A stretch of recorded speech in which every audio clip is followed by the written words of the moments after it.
اللهم إنا أعوذ بك من البرص والجنون والجذام ومن سيء الأسقام. اللهم إنا أسألك العافية. اللهم إنا أسألك العافية. اللهم إنا أسألك العافية. حسبي الله لا إله إلا هو عليه توكلت وهو رب العرش العظيم. حسبنا الله ونعم الوكيل ونعم المولى ونعم النصير.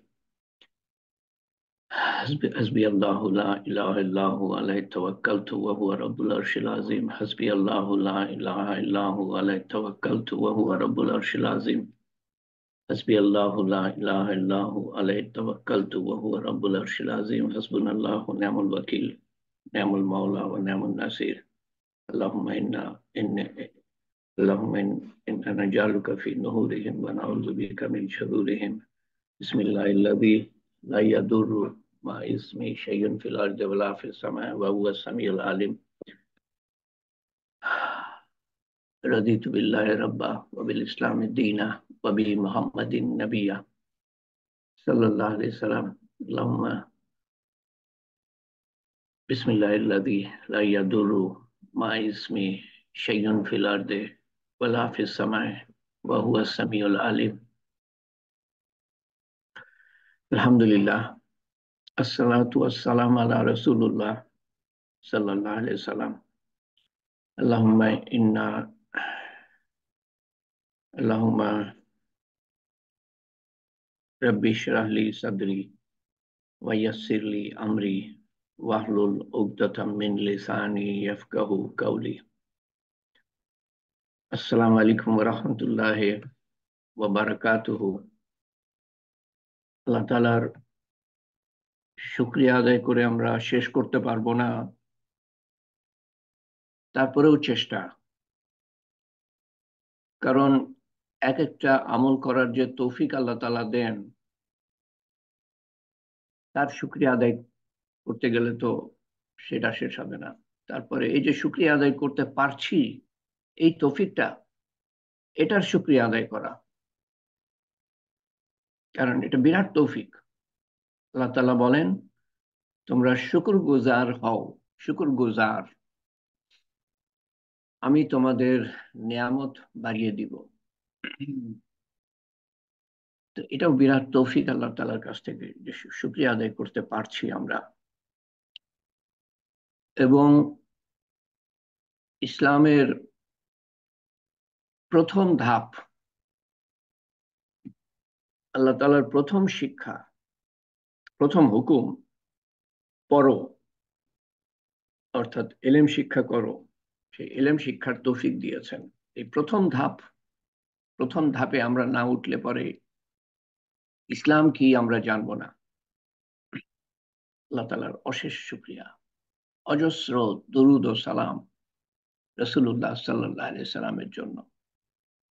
আপনারা যারা শুরু থেকে হাজির হতে পারেন আল্লাহর কথা, আল্লাহর ভালোবাসার কারণে, আল্লাহর কথা শোনার জন্য, আল্লাহকে জানার জন্য, আল্লাহকে মানার জন্য, আল্লাহর সাথে সম্পর্ক করার জন্য, আল্লাহ তাআলা আজকের দিনে অনেক মানুষকে অনেক ধন দৌলত দিয়েছেন, কিন্তু পৃথিবীর সমস্ত ধন দৌলত থেকে উত্তম, সমস্ত ধন দৌলত থেকে উত্তম এই যে তৌফিক দিয়েছেন আল্লাহ তাআলা, আল্লাহকে জানার, আল্লাহর নবীকে জানার। এবং আমরা দোয়া করি আল্লাহ তাআলা তৌফিক দেন আল্লাহকে মানার, আল্লাহর নবীর দেখানো রাস্তা মতো আল্লাহকে মানার। আল্লাহ তাআলা বলেন কোরআন শরীফে, কয়েকবার বলেন, কয়েক জায়গায় বলেন, কয়েকভাবে বলেন, আল্লাহকে মানো, আল্লাহর নবীকে মানো। আল্লাহ যা দিয়েছেন, আল্লাহ নবী যা দিয়েছেন তা কবুল করো, গ্রহণ করো, মান্য করো, তার আল্লাহকে মানা হবে। আল্লাহকে ভালোবাসতে চাও, আল্লাহ নবীকে ভালোবাসো, আল্লাহকে ভালোবাসা হবে। রমজানের পরে সুরক্ষা 13 নম্বর হালকা। এর আগে আমরা আলাপ করছিলাম, গতবার থেকে শুরু করেছি আসলে, নফসের তাড়না থেকে বাঁচার উপায়। এবং সেই সম্বন্ধে বলতে গিয়ে আমরা বলেছি মুখের আমল সম্বন্ধে, যাতে করে নফসের তাড়নার থেকে বাঁচতে পারি। আমিত্ব, অহংকার, লোভ, লালসা, মোহ, কাম, ক্রোধ, গর্ব, অহংকার, হিংসা, বিদ্বেষ ইত্যাদি ইত্যাদি ইত্যাদি, যে বিভিন্ন দুর্বলতা আমাদের মধ্যে আছে, বিভিন্ন তাড়না আছে, যে আমাদেরকে আল্লাহর হুকুম অমান্য করতে বাধ্য করে, উদ্বুদ্ধ করে। তো কিছু মুখের আমল দিয়ে, তারপরে কিছু মনের আমল দিয়ে, 8টা মনের আমল সম্বন্ধে বলেছিলাম, দুটো বাদ পড়ে গিয়েছে, খেয়াল করি নাই, শেষে আরো ছিল দুটো। তো 8টার পরে 9 নম্বর আমি যোগ করেছি, যেটা আলামিন 20 বছর বয়সও হয়নি, তার মাথার মধ্যে এটা আসলো, আমার মাথার মধ্যে আসে নাই, যে মনের সঠিক ব্যবহারের মধ্যে এটাও পড়ে যে আল্লাহর ক্ষমতা ও মহিমা এবং গুণাবলী সম্পর্কে চিন্তা করা, এবং শুধু চিন্তা করা না, বিস্মিত হওয়া। এটা বিস্মিত হওয়ার মতো, মানে আমাদের আমাদের ধ্যান ধারণার বাইরে আল্লাহর ক্ষমতা, আল্লাহর গুণাবলী, আল্লাহর সৃষ্টি, আল্লাহর আহ ওয়াদা সম্পর্কে আমরা চিন্তা করি।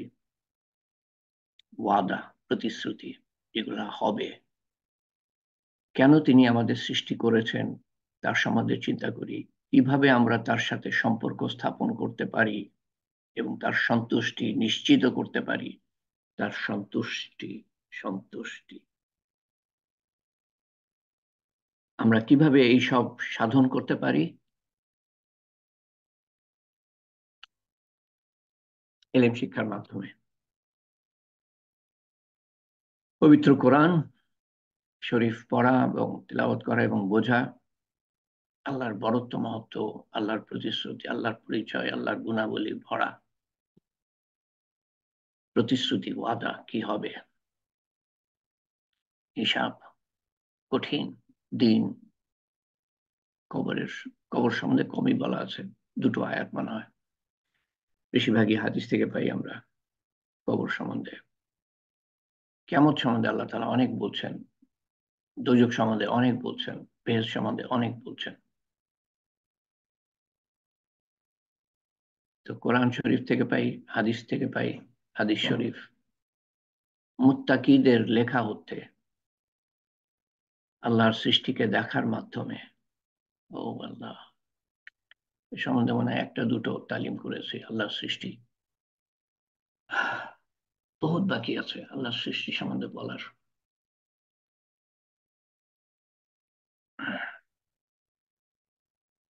বললাম না যে আল্লাহর সম্বন্ধে বলার শুরু আছে কিন্তু শেষ নাই, কিন্তু বেশি কিছু আমরা বলতেই পারি এ পর্যন্ত। তারপরে আরেকটা, যেটা এর আগে আলাপ করেছি, আত্মসন্তুষ্টি। আমি সবচেয়ে ধনী ব্যক্তি হতে চাই, ইয়া রাসূলুল্লাহ। রাসূলুল্লাহ সাল্লাল্লাহু আলাইহি ওয়াসাল্লামকে জিজ্ঞেস করছেন একজন।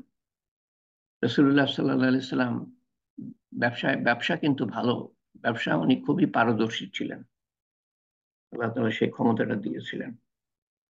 উনি কোনো ব্যবসা বাণিজ্যের কথা বলেন নাই, দুনিয়ার ধন দৌলতের কথা মনেই করেন নাই। উনি বলেন যে তুমি সন্তুষ্ট হয়ে যাও আল্লাহর উপরে, যা আছে তা নিয়ে সন্তুষ্ট হয়ে যাও, সবচেয়ে ধনী ব্যক্তি হয়ে যাবা।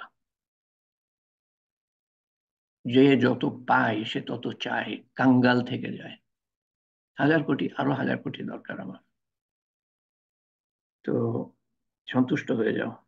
এটা নিয়ে কয়েকদিন আগে আলাপ করেছে, এবং তারপরে আরো যত গুণাবলী নিয়ে আমরা আলাপ করেছি না, এই যে সবর সম্বন্ধে আলাপ করেছি, এটা মনের অবস্থা, শুকর মনের অবস্থা থেকে আসে, তারপরে তাওয়াক্কুল মনের অবস্থা থেকে আসে, তারপরে বিনয় নম্রতা মনের অবস্থা থেকে আসে, তারপরে আহ ক্ষমা করার যোগ্যতা মনের অবস্থা থেকে আসে, তারপরে হেলম, চরম চরম সহনশীলতার, সহ্য শক্তি, মাফ করা মনের অবস্থা থেকে আসে। আহ, তো এই গুণাবলী গুলো তো মনের অবস্থা। যে পরিবর্তনটা রাসূলুল্লাহ সাল্লাল্লাহু আলাইহি ওয়াসাল্লাম নিয়ে এসেছিলেন সাহাবাদের মধ্যে, সেটা হলো তাদের মনের পরিবর্তন, বাহ্যিক পরিবর্তন তারপর সেটার পর থেকে আসে।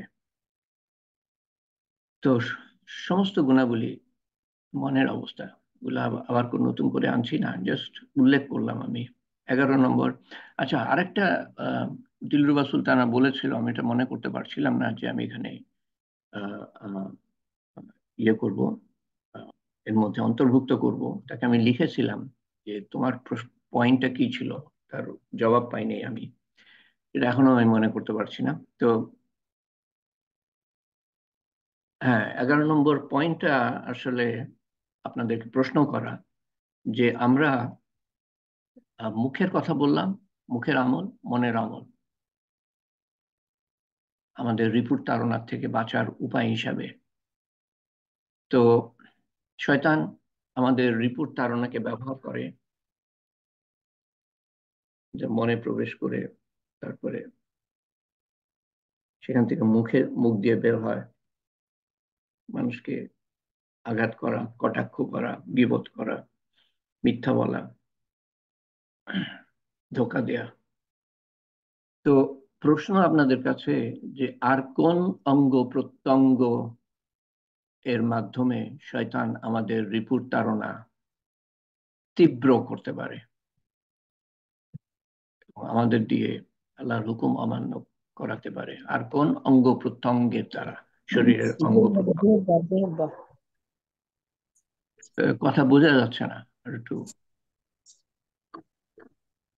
আচ্ছা, দেখি আমার আমার এখানে সমস্যা কিনা, দেখি আমার এখানে সমস্যা কিনা। উনি বলছেন জিহ্বা, মুখের দ্বারা। না, এটা তো বললাম আমরা, মুখের এবং মনের। দৃষ্টির দ্বারা, দৃষ্টির দ্বারা, চোখের দ্বারা। বড় দৃষ্টি অস্ত্র। হলো শয়তানের, আহ, দৃষ্টি হলো শয়তানের মোক্ষম অস্ত্র। আর কি?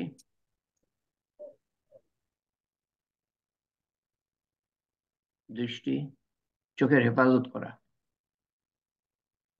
আলেমদের কাছে শুনেছি, কেউ যদি যা দেখা দেখা উচিত না তার থেকে যদি চোখ সরিয়ে ফেলে, প্রথমটা মাফ আছে, প্রথমটা মাফ আছে। কিন্তু প্রথমটা দেখতে গিয়ে দেখতেই যেন না থাকে, আরে প্রথম তো দেখেই নি কিছুক্ষণ, সেটা করলে হবে না। তো কিছুটা আমরা প্রথমটা কানে মাফ শুনেও আছে, করি। এরপরে না, আমি আমি যখন কথা বলছি আমাকে বলতে দাও। এরপরে আহ দ্বিতীয়বার তখন ধরা হবে। তো দৃষ্টি হলো বড় বড় অস্ত্র। হ্যাঁ, কি বলছিলা দিলরুবা সুলতানা? জি, কানে শুনি আমরা অনেক খারাপ কানের, কিছু কানে শুনি, কানের, গ্রহণ করি। কানের, কানের। তোমার পয়েন্টটা কি ছিল জানো? আমি ওটা মনে করতে পারি না, ওটা আমি ওটা ছিল আমাদের মনের কান দিয়ে শোনা, মন দিয়ে শোনা এবং তার থেকে উত্তম গ্রহণ করা, উত্তম কিছু যেগুলো। আচ্ছা, ওকে, ভেরি গুড। তোকে মেসেজ দিয়েছি কিন্তু উত্তর দিলাম না, আমি তো এটা ইনক্লুড করে নিতে পারতাম, এরপরেও মনে থাকবে না আমি আমার। দিয়েছি, আমি তখনই লিখে দিয়েছি। তাই দিয়েছো? আমি তো আজকে সকালেও মানে তালিমের আগেও চেক করি, আমি চেক করতে পারি না, কিন্তু আজকে চেক করেছি। হ্যাঁ, আর কি? দেখি, তোমাকে আমি দোষারোপ আমাকে করার মেসেজ আগে দিয়েছে কিন্তু আরেকবার আমি শোনাবো, চেক করে তারপর নিই। কি লিখে আমি হ্যাঁ, আপনারা বুঝলাম না। উত্তর দেন। ডি সুলতানা,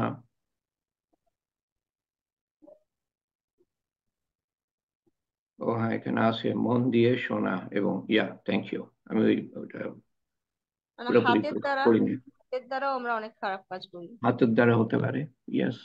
হ্যাঁ, দিলরুবা সুলতানা উত্তর দিয়েছে, আমি এটা খেয়াল করিনি, পুরোটা পড়ি নাই। Thank you. হাতের দ্বারা।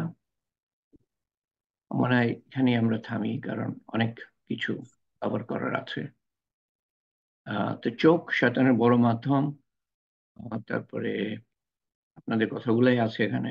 কান, চিন্তা, চিন্তা। হাত, হাত হাত আমি ইয়ে করি নাই, হাতের দ্বারা, এটাও ঠিক। এবং সবচেয়ে বড় হলো আমিত্ব, আমিত্ব, যেটা প্রথম, যেটা দিয়ে শুরু করেছিলাম।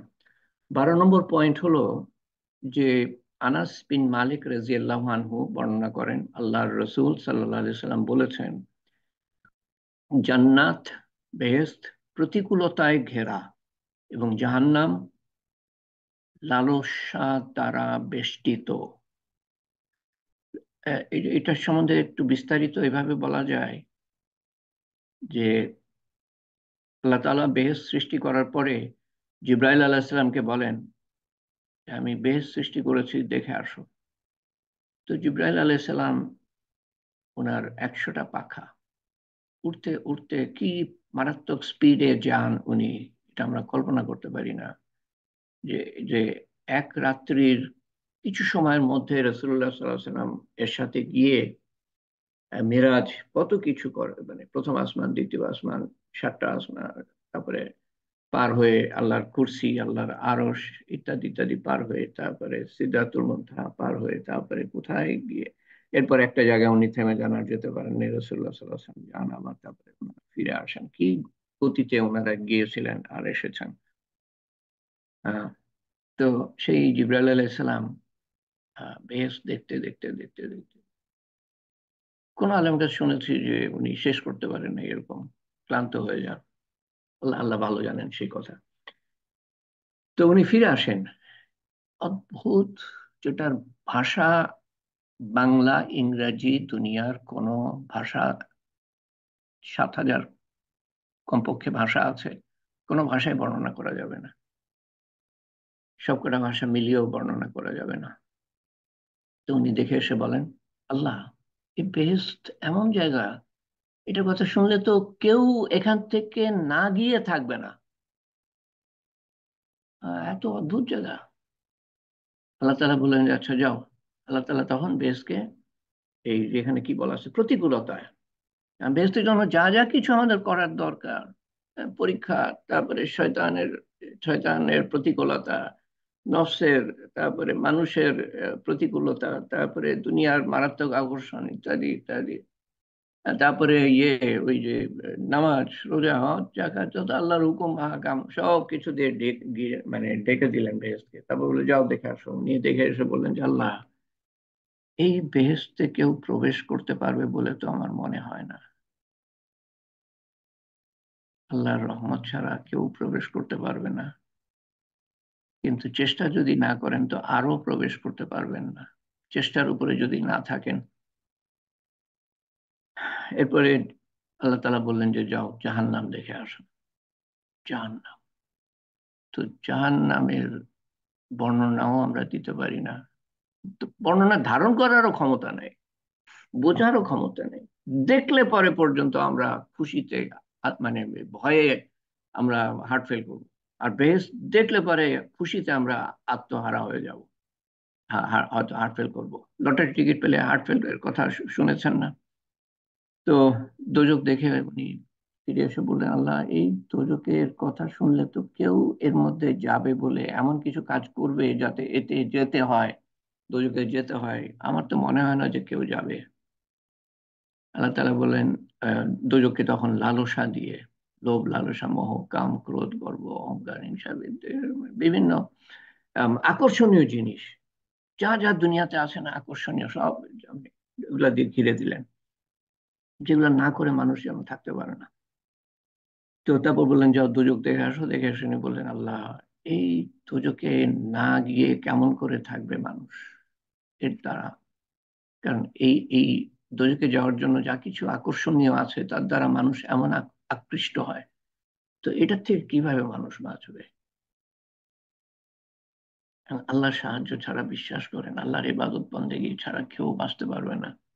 যে যে আল্লাহর ইবাদত বন্দেগী করে না, সে সে যে কি অবস্থায় আছে না, কি খপ্পরে পড়ে আছে না, সে নিজে বুঝতে পারে না। আল্লাহ তাআলা বলছেন, কেন আমরা বিশ্বাস করব না, যে যে আল্লাহর হুকুম না মানে, আল্লাহর ইবাদত বন্দেগী না করে, তাকে আমি তার সহ সহ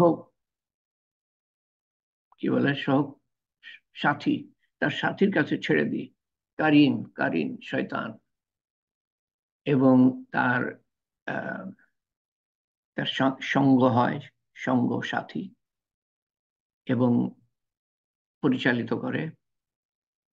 করে আল্লাহ বলছেন। এবং এই ব্যক্তি মনে করে যে সে সঠিক পথে আছে। সাবধান থাকবেন যারা আল্লাহর হুকুম মানে না। আত্মীয় স্বজন হলে তো সম্পর্ক ছিন্ন করব না, কিন্তু একটু একটু না, যথেষ্ট সাবধান যেন আমরা থাকি। কেন আমরা এগুলা নিয়ে মাথা ঘামাবো? কেন আমরা আমাদের ইচ্ছা মতো জীবন যাপন করব না? এই যে কারণ তো একটু আগেই বললাম, আল্লাহর হুকুম না মানলে, আল্লাহর নিষেধ থেকে না দূরে থাকলে শয়তান আমাদের পরিচালিত করবে, বাঁচার কোনো উপায় নাই। শয়তানকে এমন শক্তি দেওয়া হচ্ছে, মানে আমাদের প্রভাবিত করার শক্তি, জোর করে কিছু করাতে পারবে না। সেজন্য কিয়ামতের দিন আমরা কিন্তু দোষারোপ করতে পারবো না শয়তানকে। তো পরের পরের যেটা বাকি আছে সেটা হলো দুনিয়া, দুনিয়ার মারাত্মক আকর্ষণ। তার আগে আবার আমি স্মরণ করাচ্ছি, একটা হাদিস স্মরণ করাই, কালোতে কালিতে লেখা যেটা, সেটা বড়, সেটা স্মরণ করাচ্ছি না এখন। যে ব্যক্তি এলেমের, এগুলো দেখেন ছোট ছোট, মনে রাখার চেষ্টা করেন, মানুষকে বলতে পারবেন, তাদেরকে এলেম শিক্ষার জন্য আকৃষ্ট করার জন্য। এলেম ছাড়া তারা কিন্তু বুঝবে না যে তারা কত ভুলের মধ্যে, অন্ধকারের মধ্যে কত দূরে আছে। যে ব্যক্তি এলেমের সন্ধানে পথ পাড়ি দেয়, আল্লাহ তার জান্নাতের পথ সহজ করে দেন। যে ব্যক্তি এলেমের সন্ধানে পাড়ি দেয়, পা বাড়ায়, পা বাড়ায়। আপনারা পা বাড়িয়েছেন এই জুমে কথা শোনার জন্য, পা বাড়িয়েছেন, এটা হলো পা বাড়ানো। এক পা বাড়ান আর হাজারটা পা বাড়ান। যে কটা পা বাড়ালে আপনি এলেম শিক্ষা করতে পারবেন, সেটা হলো কথা। তো যে ব্যক্তি এলেমের সন্ধানে পথ পাড়ি দেয়, আল্লাহ তার জান্নাতের পথ সহজ করে দেন। যে ব্যক্তি এলেমের সন্ধানে পথ পাড়ি দেয়, আল্লাহ তার জন্য জান্নাতের পথ সহজ করে দেন। মুসলিম শরীফ। কে না মনে রাখতে পারবে এটা, যদি মনে রাখতে চান? তো কে পাবে তৌফিক? যার মনের মধ্যে সেই তলব আছে, চাওয়া, চাওয়া, আল্লাহকে জানতে চাই, আল্লাহকে মানতে চাই, ভালোর পথে চলতে চাই। আল্লাহ তাআলা যা কিছু হুকুম করেছেন তা হলো ভালো, আল্লাহ তাআলা যা কিছু নিষেধ করেছেন তাই হলো খারাপ। রাসূলুল্লাহ সাল্লাল্লাহু আলাইহি ওয়াসাল্লাম যা কিছু করেছেন তা হলো ভালো, তিনি যার থেকে দূরে থেকেছেন তা হলো খারাপ। তা আমাদের পছন্দ হোক আর না হোক, তা খারাপ। তো কে তৌফিক পাবে? যে চাইবে। আল্লাহ তাআলা কাকে ভালোবাসবেন? যে চাইবে।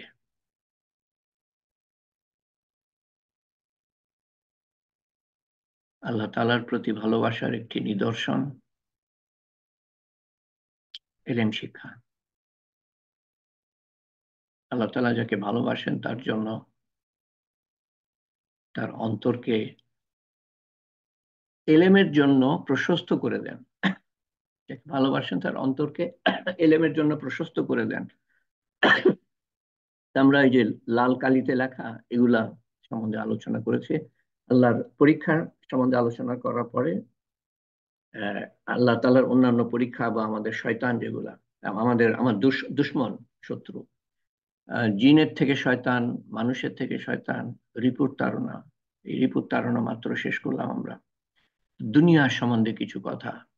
এই যে জিন জিন মানে জিন বেশি শয়তান, এরা কি করে? দুনিয়ার দিকে আমাদেরকে ধাবিত করে রিপুর মাধ্যমে, দুনিয়ার দিকে যেন আমরা আকৃষ্ট হই। মানুষ বেশি শয়তান, তারাও রিপুর, আমাদের আমাদের লোভ লালসা মোহকে ব্যবহার করে, কাম ক্রোধ গর্ব অহংকারে ব্যবহার করে করে দুনিয়ার দিকে আমাদেরকে আকৃষ্ট করার জন্য। কারণ আমরা যদি আল্লাহর হুকুম অমান্য করতে চাই, লোভের বশীভূত হয়ে, তো আমাদের যে অমান্য করার বস্তু দুনিয়ার মধ্যে আছে, এবং কোনো কিছু যদি মানে যেটাকে আমরা গুনার কাজ মনে করি সেটাও যদি না করি, তাও তারপর যদি আমাদেরকে দুনিয়া অর্জনের মধ্যে টাকা পয়সা হোক আর আর খ্যাতি হোক আর ডিগ্রি হোক, এর মধ্যে যদি লাগিয়ে দিতে পারে আল্লাহর হুকুম ভুলিয়ে দিয়ে, ব্যাস কাজ সিদ্ধ হয়ে গেল, উদ্দেশ্য সিদ্ধ হয়ে গেল। দুনিয়ার মধ্যে মত্ত রাখতে পারলেও, আমি আমি আমি যেটাকে গোনা, এটাও গোনা যে আল্লাহর হুকুম মানছি না, দুনিয়ার মধ্যে আমি মত্ত, এটা বড় গোনা, কবিরা গোনা। আমি নামাজ পড়ছি না, রোজা রাখছি না, হজ করছি না, ইত্যাদি ইত্যাদি।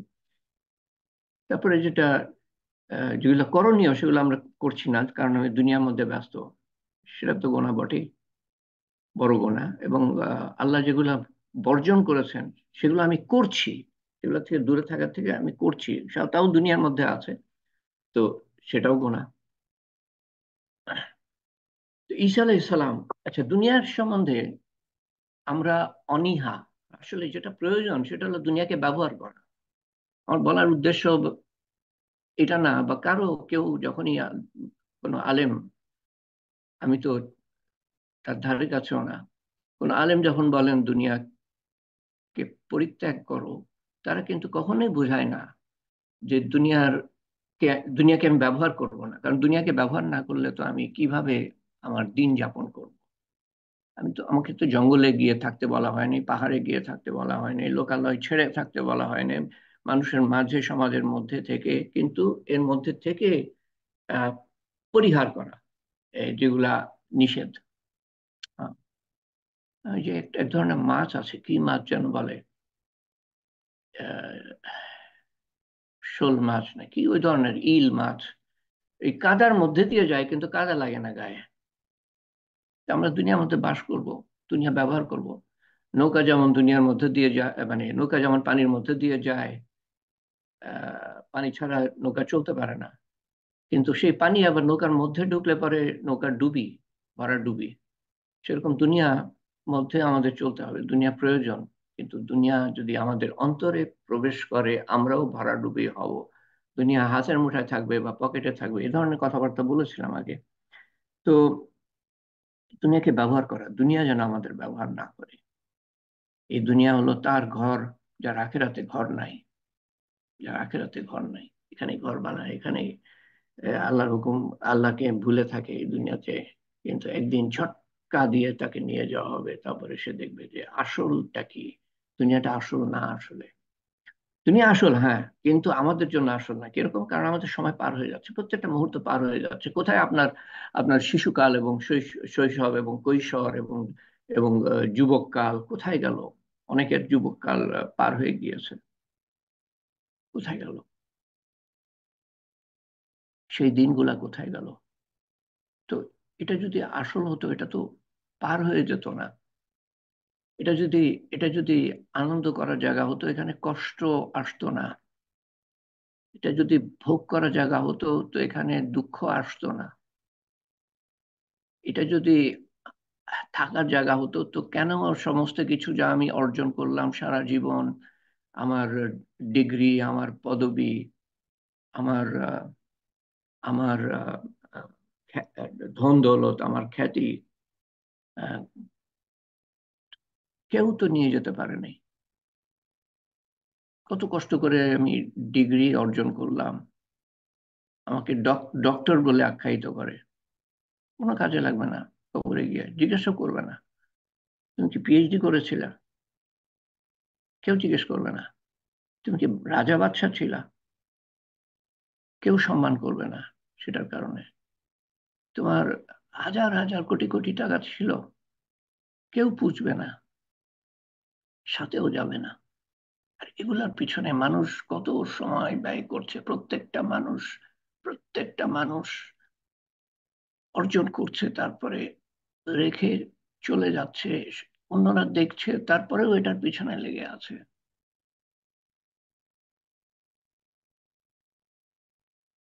তো ঈসা আলাইহিস সালাম দুনিয়াকে দেখলেন, না দুনিয়াকে দেখলেন মানে কি, উনি দেখলেন যে একজন, যদি আপনাদের মনে থাকে বলেছিলাম কিছুদিন আগে, এটা মনে করানোর দরকার। দুনিয়ার স্বরূপ আমি যদি বুঝতে পারি, আসলিয়াত, আসলিয়াত এটা ধোকার জায়গা। আহ মাছির পর বরাবর মূল্য রাখে না আল্লাহ তাআলার কাছে, মাছির পর বরাবর মূল্য রাখে না।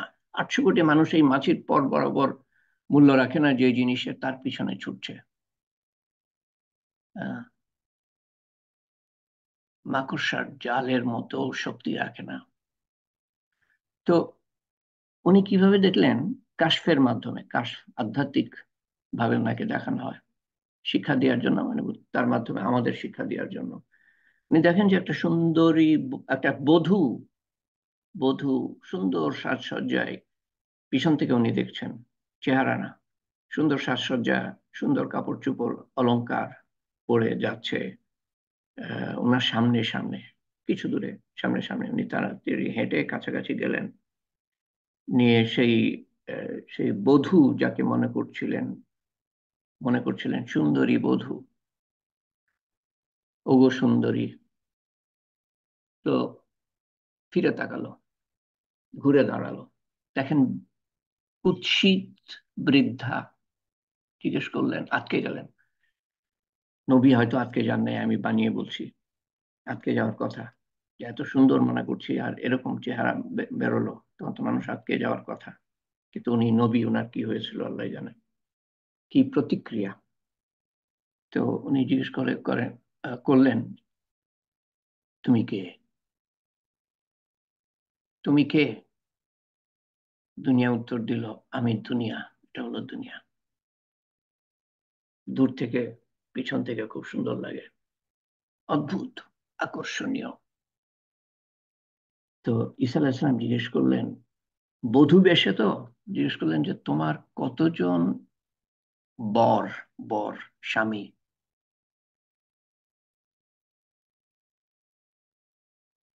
না, তুমি কতজনকে আকৃষ্ট করেছো? কতজনকে আকৃষ্ট করেছো? তো দুনিয়া উত্তর দিল, অগণিত, তাদেরকে আকৃষ্ট করেছি, ধ্বংস করে দিয়েছি। আমাদের করছে করছে, এটাই বলা হচ্ছে। কিন্তু এখানে তাদের ছাড়া যারা আল্লাহর, যাদের উপর আল্লাহর সৌভাগ্য, আপনার যে আল্লাহর ভালোবাসা, এগুলা শুনতে এসছেন যারা নিয়মিত, বিশেষ করে যারা নিয়মিত শোনেন, তাদের মনের মধ্যে দাগ পড়ার কথা, আল্লাহর বড় নিয়ামত, যে দুনিয়ার আসলিয়াত, আসল রূপ কি, আমি তাদের আকৃষ্ট করি আর ধ্বংস করে দিই, অগণিত। তো ঈসা আলাইহিস সালাম বলেন যে আহ অভিশপ্ত হোক বা ধ্বংস হোক তোমার সেই সব আশেক, আশেক, তোমার ভালোবাসার পাত্র, যারা শিক্ষা পেয়েও শিক্ষা পায় না, যারা তোমার থেকে সাবধান থাকতে পারে না, যারা তোমার তোমার তোমার তোমার উদ্দেশ্য জানার পরে শিক্ষা পায় না, দূরে থাকতে পারে না। তো দুনিয়ার প্রতি অনীহা, অনীহা জন্মানো আমাদের মনের মধ্যে, যাতে জন্মায়, সেজন্য এগুলা বলা, দুনিয়ার আসল রূপ যাতে আমরা বুঝতে পারি। এটা চিন্তা করেন না কেন, কোথায় গেল আপনার আপনার শৈশবকাল আর কৈশোরকাল আর যৌবনকাল, যদি গিয়ে থাকে, আর যাদের আছে এখনো থাকবে না, আপনি আমিই থাকবো না, এগুলো তো দূরের কথা। তারপরে দুনিয়াও ধ্বংস করে দিবেন আল্লাহ তাআলা। ও আরেকটা কথা মনে রাখবেন, হঠাৎ মনে পড়লো, যে এই দুনিয়া, হ্যাঁ একটা তো বললাম আমি, যে দুনিয়ার দুনিয়ার মূল্য আল্লাহ তাআলার কাছে মাছির পর বরাবর না। দুনিয়ার কোনো মূল্য নাই, কিন্তু দুনিয়ার সময়ের অঢেল মূল্য আমাদের জন্য। এই একটা মুহূর্ত ব্যবহার করে আমরা অনন্ত আখেরাত কামাই করতে পারি। দুনিয়ার এই সময়টা ব্যবহার করে, সবচেয়ে বড় সম্পদ আমাদের সময়। আরেকটা কথা যেটা বলতে চাচ্ছিলাম, যেটা মনে পড়লো আমার, সেটা হলো যে যে দেখেন, আল্লাহ তাআলা, এটা আলেমের কাছে শোনা, আল্লাহ তাআলা, আমি যেটা পড়ি সেটা সম্বন্ধে বলি, যে আলেমের কথা উল্লেখ না করে বলি, হয়তো আলেমের কাছে শুনেছি কিন্তু তারপর আমি পড়েছি। কারণ এই যে সহি আর দুর্বল হাদিসের ব্যাপার স্যাপার আছে, সেটা আমি একটু খেয়াল করি। আমি যেগুলো বলি সেগুলা আহ, হাদিসের সূত্র আমি তুলে ধরি আপনাদের সামনে। আর যেটা আমি শুনি নাই, যেটা মনে হয় এটা এটা যা কিছু পড়েছি তার মধ্যে খাপ খায় এবং বড় আলেমের কাছে শোনা। তো সেটা সম্বন্ধে আমার সূত্র জানার দরকার নাই। তো এক আলেমের কাছে শুনেছি যে আল্লাহ তাআলা এই দুনিয়া সৃষ্টি করার পর থেকে আজ পর্যন্ত একবারও দুনিয়ার দিকে রহমতের দৃষ্টিতে তাকান নাই, একবারও দুনিয়ার প্রতি রহমতের দৃষ্টি দেন নাই। আল্লাহর দৃষ্টির বাইরে তো কিছুই যেতে পারে না, কিন্তু রহমতের দৃষ্টি। এবং বেহেশকে আল্লাহ তাআলা প্রতিটা দিন সৃষ্টি করার পর থেকে কবে সৃষ্টি করেছেন আল্লাহই জানেন, প্রতিটা দিন 5 গুণ বেশি সুন্দর করেন, সুসজ্জিত করেন, ডেকোরেশন, রেনোভেশন প্রত্যেকটা দিন। কারণ মানুষের একঘেয়েমি লাগবে, বেহেশতে যাওয়ার পরে যদি একই রকম থাকে না, অক্ষয়, সমস্ত কিছু অক্ষয়, বিল্ডিং টিল্ডিং, কাপড় চোপড়, ঘর বাড়ি যা কিছু আছে সমস্ত কিছু অক্ষয়। কিন্তু যদি একই রকম থাকে, মানুষও অক্ষয়। তো মানুষেরও সৌন্দর্য বাড়তে থাকবে আর বেহেশতেরও সৌন্দর্য বাড়তে থাকবে প্রতিটা দিন, মানে একঘেয়েমি লাগবে। আর আরেকটা দুনিয়ার আসলিয়ত বুঝাবার জন্য আরেকটা হাদিস দেখেন, বুদ্ধিমানের জন্য ইশারাই যথেষ্ট, বেশি কিছু বলা লাগে না। দুটা হাদিসই আমি মনে করি যথেষ্ট, তারপরেও তো আরো বাড়তি কিছু বললাম। তো রাসূলুল্লাহ সাল্লাল্লাহু আলাইহি সাল্লাম মদিনার বাইরেই আবর্জনা স্থলের পাশ দিয়ে যাচ্ছিলেন, দেখেন যে একটা একটা বাচ্চা খাসি, খাসির বাচ্চা মরা পড়ে আছে, কেউ ফেলে দিয়ে গিয়েছে। তো উনি দেখলেন, সাথীদের জিজ্ঞেস করলেন, সাহাবাদের, যে আচ্ছা, এই খাসির বাচ্চাটা মৃত, এর কোনো মূল্য আছে এর মালিকের কাছে? তো সাহাবারা দেখে বললেন যে আবর্জনার মধ্যে, যে এর যদি মূল্য থাকতো তাহলে কি এর মালিক একে ফেলে যেত এখানে? মানে কোনো মূল্য নাই। রাসূলুল্লাহ সাল্লাল্লাহু আলাইহি ওয়াসাল্লাম তখন ওই কথাটা বললেন যেটা আমি একটু আগে বললাম, যে এই খাসির বাচ্চাটা যেমন আহ ইংরেজিটা আমার মনে পড়ছে কিন্তু বাংলাটা কি হবে আমি মনে করতে পারছি না, অন্য একটা শব্দ ব্যবহার করি। যেমন এর দৃষ্টি যেমন কটু, অসহনীয়, মৃত বাচ্চা, দুনিয়া এর থেকে অনেক বেশি আল্লাহ তাআলার কাছে কটু, কটু। তারপরে উনি ওই কথাটা বলেন যে দুনিয়ার মূল্য যদি মাছির পর বরাবর হতো, তো আল্লাহ তাআলা এক কাফের মুশরিককে এক মুঠ পানি পর্যন্ত খেতে দিতেন না। আল্লাহ তাআলার কাছে কোনো মূল্য নাই, তাই অঢেল দেন তাদেরকে, কারণ আখিরাতে দিতে পারবেন না। এর বেশি কি আমাদের জানার দরকার দুনিয়ার আসলিয়াত, আসল রূপ সম্বন্ধে জানার সম্বন্ধে আর কি জানার দরকার? তো দুনিয়ার মিথ্যা মোহজালে যেন আমাদের আবদ্ধ না করে। দুনিয়ার তুলনা সাপের সাথে করা যেতে পারে, যে সাপ দংশন করে এবং ধীরে ধীরে বিষ ঢুকিয়ে দেয়, স্লো পয়জনিং, বুঝতেও পারেন না।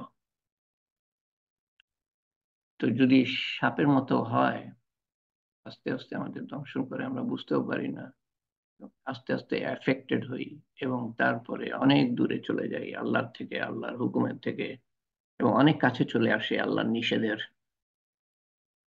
তো আমাদের তাহলে এই দুনিয়া থেকে বাঁচার উপায় কি? আমাদের সাপুরে হতে হবে, সাপুরিয়া, যে সাপ নিয়ে খেলে কিন্তু সাপ তাকে কিছু কোনো ক্ষতি করতে পারে না, দংশন করতে পারে না। সাপুরিয়া হওয়ার উপায় কি? রাসূলুল্লাহ সাল্লাল্লাহু আলাইহি ওয়াসাল্লামের সুন্নত। সেই সুন্নতের মধ্যে আপনি ফরজ, ওয়াজিব, সুন্নত সবই পাবেন, নফল। আর কোনো বাঁচার উপায় নাই। দেখেন, পাশ্চাত্য দেশের মানুষের কাছে অনেক কিছু আছে টেকনোলজির দিক দিয়ে, কারিগরি বিদ্যার দিক দিয়ে, প্রযুক্তি, প্রযুক্তি, টেকনোলজির সহজ বাংলা আমি জানি না।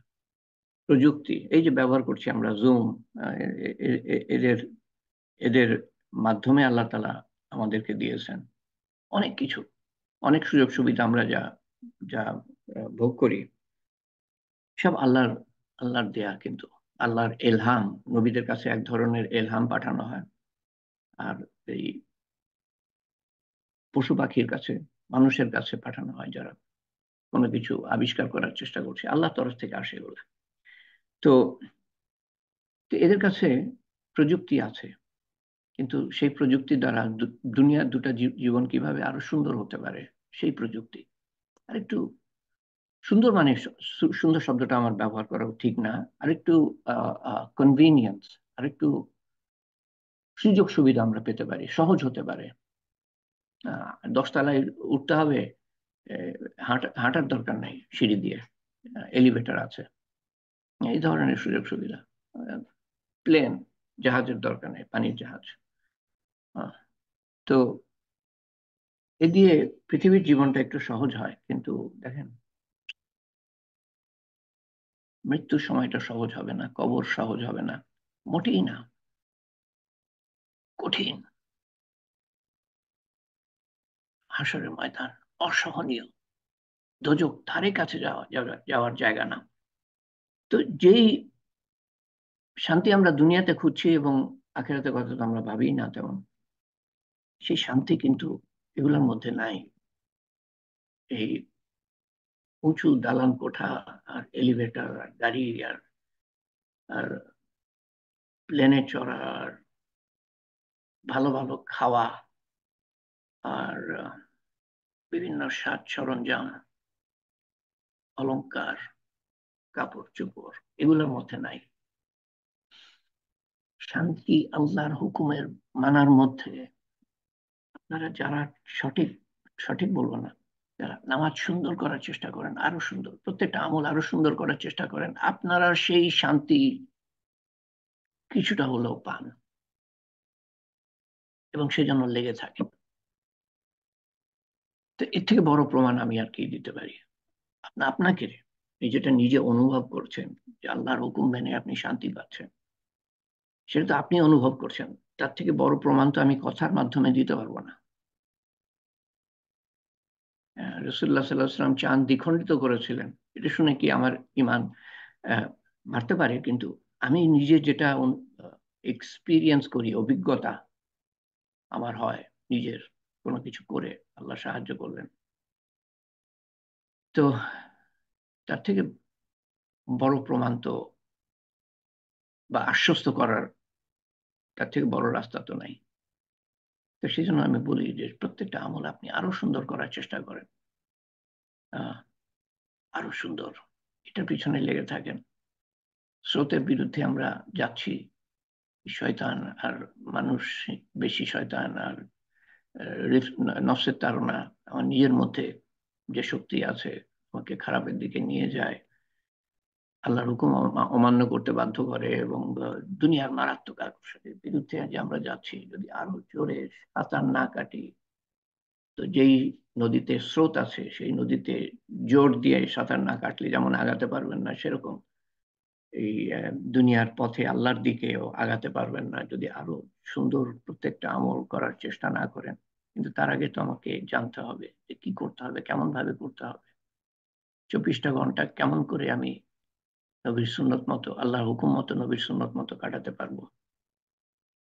তো যে কথাটা আমি বলতে চাচ্ছিলাম, প্রায় ভুলেই যাচ্ছিলাম, সেটা হলো যে এদের কাছে প্রযুক্তি আছে, দুনিয়ার কিছু সুযোগ সুবিধা করে দেয়, খাটনি কমিয়ে দেয়, আপনাকে কাপড় কাচতে হবে না, মেশিন বানিয়েছে এরা, এরকম কত কিছু। ঘর ঝাড় দিতে হবে না, ভ্যাকুয়াম ক্লিনার আছে, পাখা করতে হবে না, ফ্যান বানিয়েছে, কত কিছু। বাতি জ্বালাতে হবে না, লাইট, ইলেকট্রিসিটি, সব আল্লাহর দেয়া, কিন্তু এদের মাধ্যমে দিয়েছে, কারণ এরা এরা এটার পিছনে গবেষণা করেছে। আগে যখন মুসলমানরা গবেষণা করেছে না, গবেষণা করতো যখন, মুসলমানরা সবচেয়ে এগিয়ে ছিল, বিজ্ঞান এবং প্রযুক্তি এবং শিক্ষার দিক দিয়ে সবচেয়ে এগিয়ে ছিল 1000 বছর ধরে। এটা নিয়ে আমি তালিম করেছি আর একটা হালকায়, অনেক কয়টা হালকা। আমি অবাক হয়ে গেলাম যে আমি কিছু জানতাম, কিছু পড়াশোনা করেছিলাম আগে, বহুত আগে, এতটা আমি জানতাম না। মানে শেষই হয় না, কবে কতদিন ধরে ওই যে এটা নিয়ে করছি। মধ্যে অবশ্যই রোজার জন্য বন্ধ ছিল, এবং এই এই এই কথাগুলো ওদেরকেও বলছি অন্য হালকায় ইংরেজিতে, যে রোজার পরে কিভাবে বাঁচবো একটু অন্যভাবে, কিন্তু কম বেশি একই কথা। তারপরে আবার আবার ফিরে যাব, কিছু বাকি আছে এখনো এই মুসলমানের আহ, আহ, জ্ঞান বিজ্ঞানের অগ্রগতি অদ্ভুত। তো তখন তারা মুসলমানরা এই এই ইয়েতে ছিল, কি বলে, এই গবেষণার মধ্যে বা বিজ্ঞান জ্ঞানের সাথে বিজ্ঞানের সাথে অদ্ভুত অদ্ভুত জিনিস তৈরি করেছে। লন্ডনে একটা একটা এই কিছুদিন আগে একটা এক্সিবিশন হয়, যেটার নাম হলো 1001টা মুসলমানদের, 1001টা মুসলমানদের আবিষ্কার আবিষ্কার, অদ্ভুত অদ্ভুত আবিষ্কার। আর শুনে অবাক হয়ে যাবেন, এটা কোনো সময় হয়তো আমাদের খুব তালিম করা উচিত। আহ শ্যাম্পু মুসলমানদের আবিষ্কার, কফি মুসলমানদের আবিষ্কার, এগুলো তো ছোটখাটো আমি বলছি। আহ, সাবান মুসলমানদের আবিষ্কার। তারপরে আহ এরকম অদ্ভুত, মানে যেগুলো আমাদের নিত্য আহ, দৈনন্দিন জীবনে যেগুলো আমরা ব্যবহার করি, মুসলমানদের আবিষ্কার।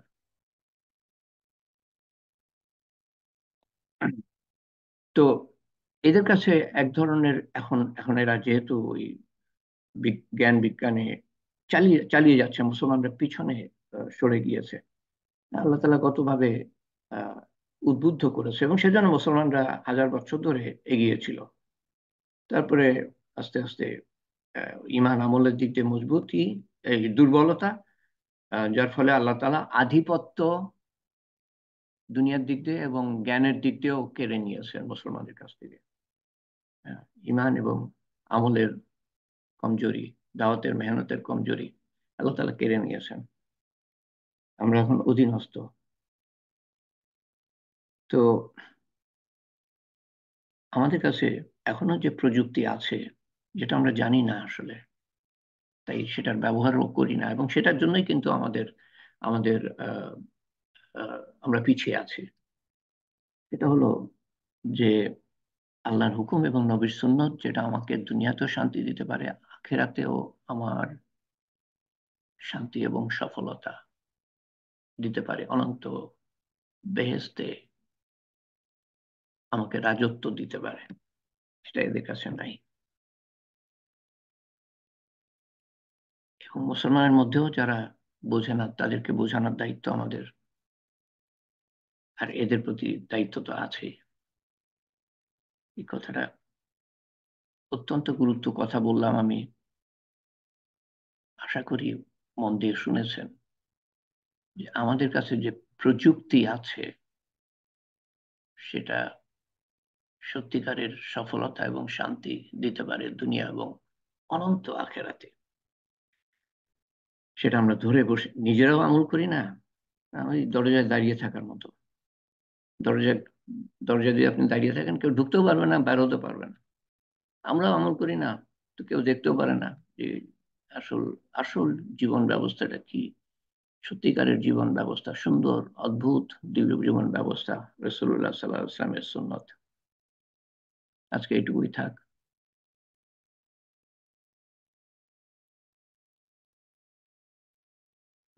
না, আজকে আর আগানো যাবে না।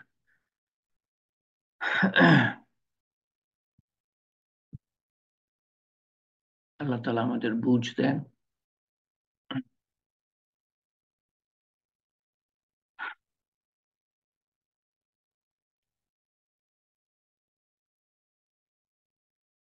তাওয়াক্কুল সম্বন্ধে কিছু কথা বলার ছিল, কবে আলাপ করেছি, কিন্তু এরপরে কিছু যোগ করেছিলাম একদিন, আরো কিছু যোগ করার ছিল, সেটা আর হচ্ছে না। তাওয়াক্কুল, আল্লাহর উপর ভরসা। তো আমরা দোয়া করি সবাই, যারা অসুস্থ বা বিপদগ্রস্ত, বা মনের হাজত, নেক হাজত আছে, তাদের দোয়া যেন আল্লাহ তাআলা কবুল করেন। বিশেষ বিশেষ করে যারা অসুস্থ, আহ, লাবলুর বোন তনিমা সুলতানা পলি, আমার চাচাতো বোন পলি, জনাব নাসিরউদ্দিন আহমেদ, লিয়াকত আলী, জনাব লিয়াকত আলী, বেগম ফেরদৌসী বেগম। এই বেগম ফেরদৌসী বেগম আমাদের অত্যন্ত নিয়মিত অংশগ্রহণকারী ছিল গত 1 মাস ধরে হাসপাতালে কানাডায়। তার জন্য বিশেষভাবে দোয়া করবেন এবং তার জন্য দোয়া করবেন তার সমস্ত বিপদ, আমি খুব জোর দিয়ে বলছি কিন্তু খুব অন্তর দিয়ে বলছি, তার সমস্ত বিপদ যেন আল্লাহ তাআলা দূর করে দেন। আমরা একটা আমল করলাম, দাওয়াতের মেহনতের আমল, যেটা আল্লাহ নবীর খাস মেহনত ছিল, সাহাবাদের খাস মেহনত ছিল, প্রত্যেকটা মুসলমানের খাস মেহনত, মানুষকে আল্লাহর দিকে ডাকা। সেই মেহনত করে কিছুটা করে ছিটেফোঁটা করে আমরা, আমি খুব অন্তর দিয়ে বলছি, তার বিপদ যেন সমস্ত আল্লাহ তাআলা দূর করে দেন। এই মজলিসের দোয়ার বরকতে আমরা দেখেছি আল্লাহ তাআলা অনেক বিপদ আপদ দূর করে দিয়েছেন, অনেক অসুখ বিসুখ সুস্থ করে দিয়েছেন, অদ্ভুত অদ্ভুত ব্যাপার আমাদেরকে দেখিয়েছেন আল্লাহ তাআলা। তো ফেরদৌসীর সমস্যাও যেন, ফেরদৌসী বেগম এই সমস্যা যেন আল্লাহ তাআলা সম্পূর্ণ সুস্থ করে দেন। অত্যন্ত নিষ্ঠাবান মহিলা, আল্লাহ তাআলা যেন সমস্ত সমস্যার সমাধান করে দেন। এবং বিপদ আপদ তাদের উপরেই আসে যাদেরকে আল্লাহ তাআলা ভালোবাসেন, কিন্তু ওর মধ্যে আল্লাহ তাআলা দেখতে চান যে ধৈর্য কেমন, ধৈর্য, শুকর, তাওয়াক্কুল, ভরসা, বিনয়, নম্রতা, হিলম, চরম সহনশীলতা। ফেরদৌসী বেগম। আরিফিন আহমেদ, এর 6 বছর হাসপাতালে। জনাব মোহাম্মদ এনামুল হক সাহেব গুরুতর অসুস্থ, আল্লাহ তাআলা সুস্থ করেন। এবং মেসেজ দিয়েছে আজকে আসিফ কুরেশি, খুব অসুস্থ আমাদের অংশগ্রহণকারী, এবং মেসেজ দিয়েছে মামুন কুরেশি, সে নিজেও অসুস্থ, আল্লাহ তাআলা এদেরকে সুস্থ করে দেন। এবং একটা দোয়া আমি অন্তরে থাকি সবসময়, সেই হিসাবে আল্লাহর কাছে পৌঁছানোর কথা কিন্তু বলতে ভুলে যাই আমি, সেটা হলো যে শরীফউদ্দিন আহমেদ, আমার ভাগ্নে, আল্লাহ তাআলা যেন তার প্রতি রহম করেন, তার বিপদ দূর করে দেন। আরো যারা বিপদগ্রস্ত, অসুস্থ, আমি নাম না বললে কিচ্ছু যায় আসে না, আপনারা কারা আছেন সেটা তো আল্লাহ জানে, আপনাদের মনের মধ্যে কি আছে সেটাও আল্লাহ তাআলা জানেন। আমি সেইভাবে দোয়া করবো, আল্লাহুম্মা আমিন, আল্লাহুম্মা সাল্লি আলা সাইয়্যিদিনা মুহাম্মদ।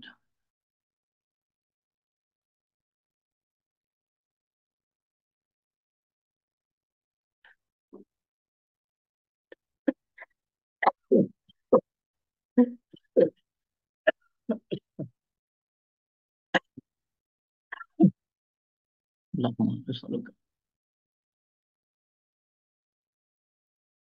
إيمانا كاملا، يقينا صادقا، علما نافعا، رزقا واسعا، عملا صالحا، حياة طيبة، دعاء مستجاب، لسانا ذاكرا، قلبا خاشعا، رزقا حلالا طيبا.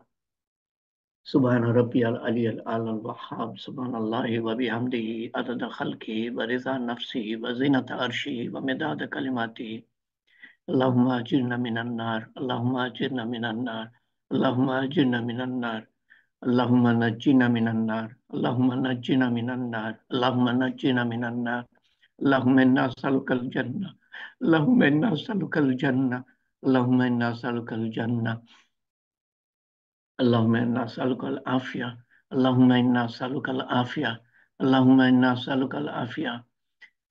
ربنا آتنا في الدنيا حسنة وفي الآخرة حسنة وقنا عذاب النار، وقنا عذاب الموت، وقنا عذاب القبر، وقنا عذاب الحشر، وقنا عذاب الميزان، وقنا عذاب الفسرات، وقنا عذاب المسيح الدجال. ربنا هب لنا من أزواجنا وذرياتنا قرة أعين واجعلنا للمتقين إماما. ربي اجعلني مقيم الصلاة ومن ذريتي ربنا وتقبل دعاء. اللهم اغفر لي أمة محمد صلى الله عليه وسلم، اللهم ارحم أمة محمد صلى الله عليه وسلم، اللهم احفظ أمة محمد صلى الله عليه وسلم. اللهم اهدي أمة محمد صلى الله عليه وسلم. اللهم اهدنا واهد بنا واهد الناس جميعا. اللهم اغفر لي ولوالدنا وجميع المؤمنين والمؤمنات والمسلمين والمسلمات الأحياء منهم والأموات إنك مجيب الدعوات برحمتك يا أرحم الراحمين. ربنا هب لنا من أزواجنا وذرياتنا قرة أعين واجعلنا للمتقين إماما. ربنا اللهم إنك عفو تحب العفو فاعف عنا. ربنا ظلمنا أنفسنا وإن لم تغفر لنا وترحمنا لنكونن من الخاسرين. ربنا لا تزغ قلوبنا بعد إذ هديتنا وهب لنا من لدنك رحمة إنك أنت الوهاب. يا فاطر السماوات والأرض أنت ولي في الدنيا والآخرة. يا فاطر السماوات والأرض أنت ولي في الدنيا والآخرة. يا فاطر السماوات والأرض أنت ولي في الدنيا والآخرة. يا يا حي يا قيوم يا ذو الجلال والإكرام يا مالك الملك. لا إله إلا أنت سبحانك إنا كنا من الظالمين. لا إله إلا أنت سبحانك إنا كنا من الظالمين. لا إله إلا أنت سبحانك إنا كنا من الظالمين. হে পাক পরবর্তীগার, তুমি আমাদের সমস্ত গুনাহ খাতা মাফ করে দিও আল্লাহ। তুমি বড় বড় মেহেরবান আল্লাহ, অসীম মেহেরবান আল্লাহ। তুমি আমাদের আমাদের সমস্ত গুনাহ মাফ করে দিও আল্লাহ, এবং গুনাহ থেকে ভবিষ্যতে আমাদের দূরে রেখো, পশ্চিম থেকে পূর্ব যেমন দূরে রাখো আল্লাহ। হে আল্লাহ, আমাদের গুনার বদলে নেকি লিখে দিও আল্লাহ। যেই সময় আমরা হেলায় হারিয়েছি, না গুনাহ করেছি, না না নেকি কামাই করেছি, যেই সময়ের জন্য আমাদের আফসোস হবে, তার বদলেও নেকি লিখে দিও আল্লাহ। হে পাক পরওয়ারদিগার, তুমি আমাদের আমাদের ব্যক্তিগত আমল এবং সমষ্টিগত আমল এর ভুল ভ্রান্তি সংশোধন করে তোমার শাহী দরবারে কবুল করে নিও আল্লাহ। সামান্য এলেম শিক্ষার সওয়াব অতুলনীয় আল্লাহ, যা আমরা অনুধাবন করতে পারি না। সমস্ত কিছুর আমরা যতজন আছি আল্লাহ, ততজনের নেকি একত্রিত করে, গুনাহ মাফ করে, নেকি একত্রিত করে, আমাদের আমলের নেকি একত্রিত করে, ভুল ভ্রান্তি সংশোধন করে তোমার শাহী দরবারে কবুল করে তার সওয়াব রসুল করিম সাল্লাল্লাহু আলাইহি সাল্লামের রূহ মুবারকের কাছে পৌঁছে দিও এবং তার সওয়াব পৌঁছে দিও। আমাদের আমাদের আপনজন, প্রিয়জন, নিকটজন যারা কবরে শায়িত, এবং আমাদের মুরব্বিয়ান যারা কবরে শায়িত, তথা সমস্ত মুসলমানের কাছে পৌঁছে দিও আল্লাহ।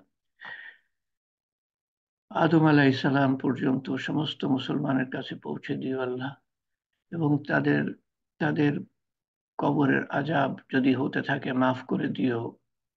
কবর যদি সংকীর্ণ থাকে তো প্রশস্ত করে দিও। কবর যদি অন্ধকারময় থাকে তো আলোকিত করে দিও। কবর যদি কবর যদি দোজখের গর্ত হয়ে থাকে তো বেহেশতের বাগান বানিয়ে দিও আল্লাহ।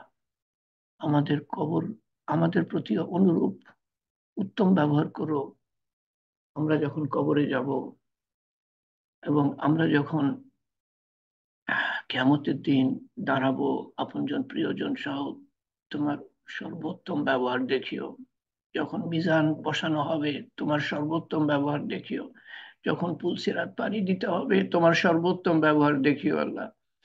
এবং দোজখ যেন আমরা পেরিয়ে যেতে পারি, ওই পারে বেহেশত জান্নাতুল ফেরদৌসে দাখিল করো আল্লাহ বিনা হিসাবে। এবং এই দুনিয়ার জীবনে আমাদেরকে তুমি অধিষ্ঠিত রেখো সেই পথে, যেই পথ জান্নাতুল ফেরদৌসে গিয়ে ঠেকেছে আল্লাহ। হে পরওয়ারদিগার, তুমি আমাদেরকে প্রতিটা মুহূর্তে রক্ষা করো শয়তানের ধোঁকা থেকে, নফসের তাড়না থেকে, মানুষের কুমন্ত্রণা থেকে, এবং দুনিয়ার মারাত্মক আকর্ষণের থেকে এক মুহূর্তের জন্য ছেড়ে দিও না আল্লাহ। তোমার সন্তুষ্টির আগে দুনিয়া থেকে নিও না আল্লাহ। উত্তম দিনে, উত্তম ক্ষণে, উত্তম স্থানে নিও, এবং তোমার সন্তুষ্টি অর্জন করার পরে কলেমা সহ শয়তানের শেষ চেষ্টা ব্যর্থ করে দিয়ে আল্লাহ। এই দুনিয়ার জীবনে তোমার রহমত এবং মাগফিরাত এবং হেফাজত এবং হেদায়েত যেন আমাদের ঘিরে থাকে আল্লাহ, প্রতিটা মুহূর্তে আল্লাহ। আমাদের সন্তান সন্ততি, সমস্ত মুসলমান তাদের সন্তান সন্ততি, সমস্ত মানুষকে হেদায়েত দিও আল্লাহ। এবং যাদের কপালে হেদায়েত নাই তাদেরকে ধ্বংস করে দিও আল্লাহ। যাদের কপালে হেদায়েত নাই তাদের ধ্বংস করে দিও। যাদের কপালে হেদায়েত নাই তাদেরকে ধ্বংস করে দিও। দুনিয়ার আনাচে কানাচে যারা কষ্টের মধ্যে, অভাব অনটনের মধ্যে আছে আল্লাহ, সমস্যার সমাধান তোমার কাছে আল্লাহ, তুমি সমাধান করে দিও। যারা অত্যাচার অনাচারের মধ্যে আছে তাদের তাদের সমস্যার সমাধানও তোমার কাছে, তুমি তাদেরকে রক্ষা করো। এবং অত্যাচারীদের কপালে যদি হেদায়েত না থাকে তো তাদের ধ্বংস করে দিও আল্লাহ। তোমার দিনের মেহনত যারা করছে আল্লাহ তাদের তৌফিক বাড়িয়ে দিও, তাদের মেহনত কবুল করো এবং আমাদের এই প্রয়াসকে কবুল করো আল্লাহ, এবং বরকত দিও আল্লাহ, এবং তৌফিক বাড়িয়ে দিও আল্লাহ, এবং এই মেহনত কিয়ামত পর্যন্ত জারি রেখো আল্লাহ, যাতে করে আমরা কিয়ামত পর্যন্ত এই মেহনতের এই মেহনতের সাথে জোড়ার জন্য তৌফিক, কিয়ামত পর্যন্ত আমরা সওয়াব পেতে পেতে থাকি আল্লাহ। এবং আমাদেরকে আরো মেহনত করার তৌফিক দান করো আল্লাহ। হে আল্লাহ, আমাদের দ্বারা যেন আরো মানুষ উপকৃত হতে থাকে আল্লাহ। আমাদের দ্বারা যেন আরো মানুষ দোজখের আগুন থেকে বাঁচতে পারে এবং বেহেশতের পথ দেখতে পারে, সেই জন্য মেহনত করতে পারে, এবং তারাও যেন ভবিষ্যতে আরো মানুষকে ডাকতে পারে। এভাবে আমাদের আমল নামা মৃত্যুর পর যেন খোলা থাকে আল্লাহ। হে আল্লাহ, তুমি আমাদের মনের নেক হাজত পুরা করো, যা দুনিয়ার জন্য মঙ্গলজনক, এবং আমাদের বিপদ আপদ, মনের গ্লানি কষ্ট দুঃখ দূর করে দিও, এবং অসুখ বিসুখ সুস্থ করে দিও আল্লাহ। এবং আমাদের অন্তরে যাদের কথা বিচলিত করে, তারা অসুস্থ বলে বা বিপদগ্রস্ত বলে, তাদের অসুস্থতা এবং বিপদ দূর করে দিও আল্লাহ। আমাদের মনের নেক হাজত কবুল করে নিও আল্লাহ, আমাদেরকে কবুল করে নিও আল্লাহ। তোমার শান মতো যাওয়ার ক্ষমতা নাই, তোমার শান মতো দান করো, তোমার শান মতো হেফাজত চাওয়ার ক্ষমতা নাই, তোমার শান মতো হেফাজত করো। রাসূল করিম সাল্লাল্লাহু আলাইহি সাল্লাম যা কিছু চেয়েছিলেন আমরাও তাই চাই। উনি যার থেকে পানা চেয়েছিলেন আমরাও তার থেকে পানা চাই। ইয়া কাযিউল হাজাত, ইয়া রাফিউদ দারাজাত, ইয়া হালালাল মুশকিলাত, ইয়া মুজিবুদ দাওয়াত, برحمتك نستغيث يا أول الأولين يا آخر الآخرين يا أكرم الأكرمين يا أرحم الراحمين يا راحم المساكين يا ذي القوة المتين. ربنا تقبل منا إنك أنت السميع العليم وتب علينا إنك أنت التواب الرحيم. سبحان ربك رب العزة عما يصفون وسلام على المرسلين والحمد لله رب العالمين.